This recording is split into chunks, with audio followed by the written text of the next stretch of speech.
Good morning. Good morning. Great to see you this week. Thank you. You too. Now, I know we went through a lot of information just about your family and just some personal things that have been going on for you over the last few months. And we covered that last week, along with our confidentiality statement and all of the paperwork, which is really standard for our intake process. And so this week, I was thinking that it might be helpful for us to spend some time getting to know each other.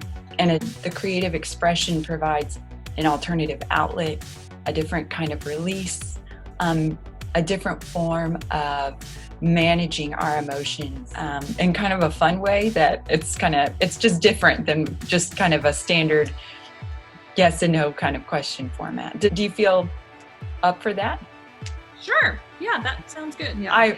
I'm really thankful that you were able to come back this week and that we could spend more time getting to know each other. So today we're going to start off with something really simple. I'm hopeful that you have some art materials available to you per our discussion last week. Were you able to bring some things today to the table? I got some paper. I got a couple of colored pens I stole from the kids and a pencil. Wonderful. What I got? That's a great place to start. We have all that we need. I have some really awesome old paper with the punch outs. And what I was thinking today was we could start off with tracing, just as simply as tracing our hand.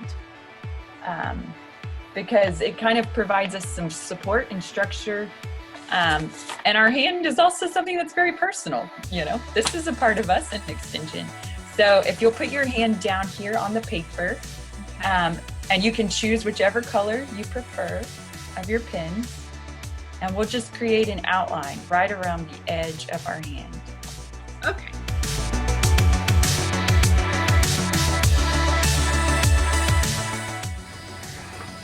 So how was that for you, tracing your hand? It was good. I found myself slowing down a little bit. Okay. Just taking time, noticing some details.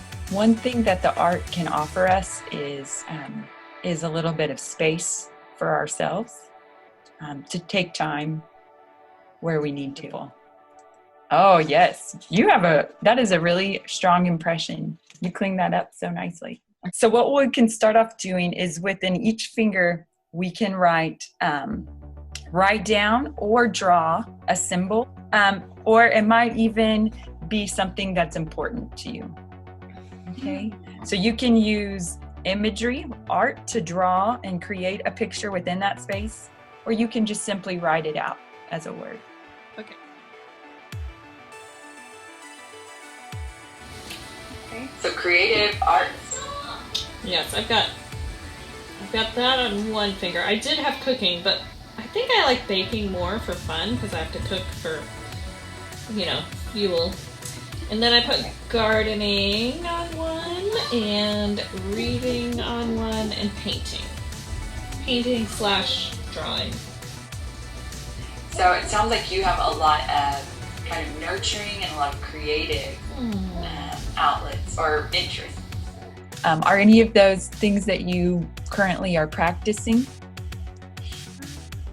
Maybe garden, but there are times when I don't go out and work in that. I don't know. Sometimes I just don't feel like it. Yeah. So maybe your interaction with those hobbies kind of comes in waves when you feel motivated, when you have the energy. Yeah, I have an easel set up, so I have been able to paint in little spurts. So that's good. Yeah. So you found kind of a new window of time or space for you to be able to pursue something different. Yeah. Well, and when you are feeling a little bit lower than normal, sometimes finding that motivation, sometimes it may not be there. And sometimes maybe there's something a little extra that we need to prompt us. So what we can do now with the space next to the fingers, like in between,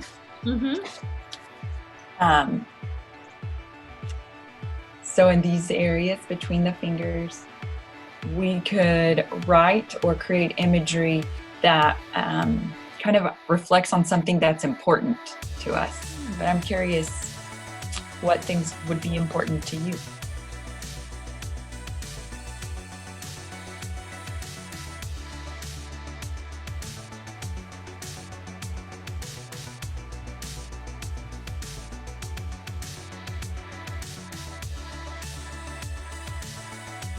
As you're working, Heidi, you might just kind of take notice before how you were noticing those details in your art. Maybe just kind of begin tuning into your breathing and just start noticing where you may be kind of holding your breath or where your breath may be easing and releasing slowly.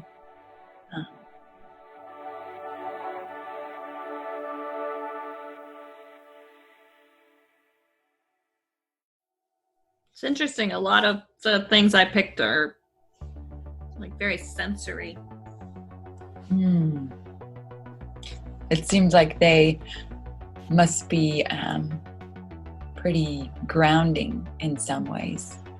They kind of connect you to your body or to the earth or to other people in some ways. Maybe the music. Yeah. Well, and the taste, food, even like kneading the dough or painting. Absolutely. And some physical energy, it sounds like, is really involved in a lot of those processes. Yeah. It seems like you have a really intuitive sense of what it is that you need to soothe and to kind of calm and to care for your body and your mind in so many ways. Well, if we take a step back from your image and maybe just kind of give yourself what we call reflective distance,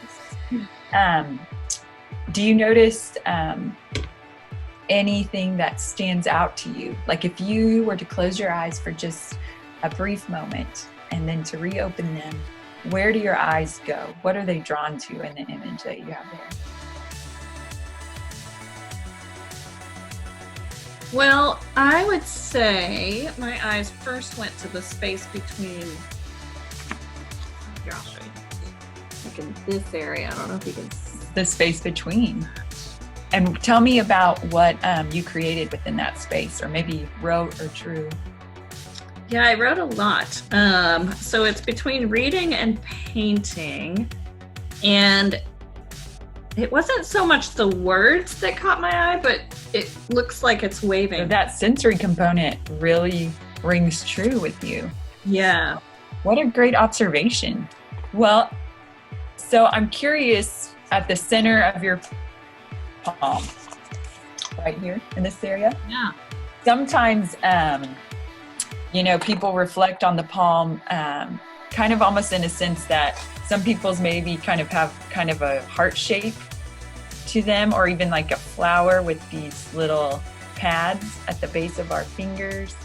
Or maybe it's just kind of a circle, or the lines kind of create kind of a triangle. I'm curious if there's a shape within your palm that really stands out to you. Maybe if you just spend a moment just kind of gently running your finger around on the edge of your palm or along the lines. Just gently kind of connecting with that part of your hand. So I'm curious, within the palm of your hand here, what if there's an image or a word maybe that stands out to you.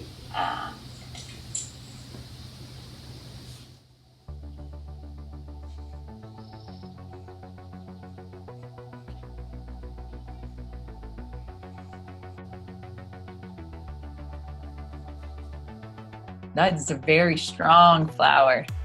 It has that spiral at the center. Yeah. And those petals really fill the space around it.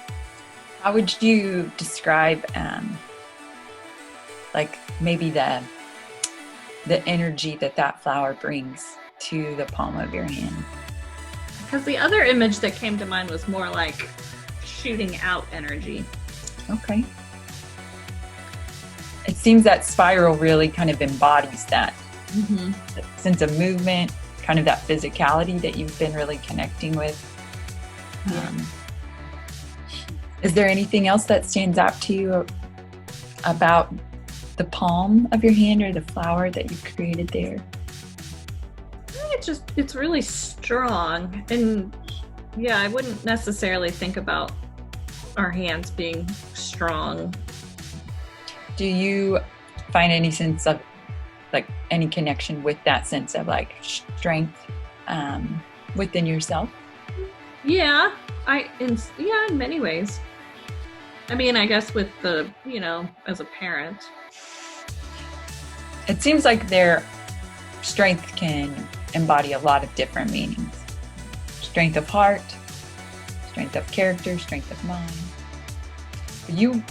We've been describing a lot of like really physical activity like that you are involved with, and hobbies like baking. I know that takes physical fortitude, endurance, and the gardening, even kind of corralling all of your art materials, your creative process, but also being a parent. If there's any space within any of these hobbies that would create some stillness for you, maybe it's more internal, but if there's any space for that in your life, taking time to sit down and read. Are there any books that have been like on your nightstand or in a pile in the corner of your room or on the bookshelf or that you've been waiting to read? Oh, I've got a bunch of them. Okay. And then books to reread. And then books to reread. Those comforting classics, those favorites. Maybe some hammock reading. Ooh, that's a good idea. Well, so Heidi, as our session is kind of drawing to a close, I'm curious if over the next week, maybe some of those new things that you kind of uncovered in your artwork today, if any of those things are going to start coming to your attention, or if you're going to be able to kind of notice them in new ways. And I'm also curious if you have any plans for making time for any of these hobbies this week. And I know we just kind of touched on that new idea of stillness. If there's any space in your week or your schedule where you could create that or make space for that. I'm gonna try. I like that idea of getting a book out on the hammock. Okay. Well, do you feel that the online interface has been helpful for us today? I think so. I didn't think that we'd get this much out of it. Okay. I wasn't sure how it would work to do art. Yeah. Well, and we never know, from week to week, things vary, but I'm really glad that the art was helpful for you. Well, so should we reschedule for the same time next week? Yes, I can do that. Okay. And I will check in with you next week on the hammock time and the reading and creating stillness. Okay. So I'll have to actually do it then. Okay. Well, we'll see. All right. Okay. I'll see you next week. Thank you. Bye-bye. Bye.